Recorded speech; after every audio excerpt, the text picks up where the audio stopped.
Okay, so I've arrived at Lake Dobson and I'm just about to head up to the Tarn shelf. So it's actually better weather up here than what it was down below. And when I left the car it was 5 degrees, but it feels warmer than that because we've got this glorious sunshine.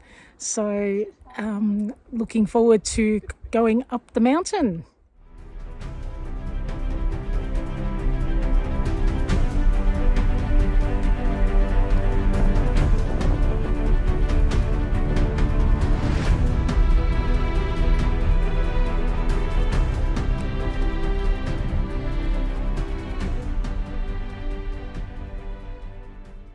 You can just see behind me some hints of the Fagus still there. So I'm still looking for different photo opportunities and I'm hoping that there's a couple of shots there that I will be really happy with. So I'm exploring up here today. It's an absolutely glorious day. It's been beautiful and sunny and I'm looking forward to continuing my little adventure.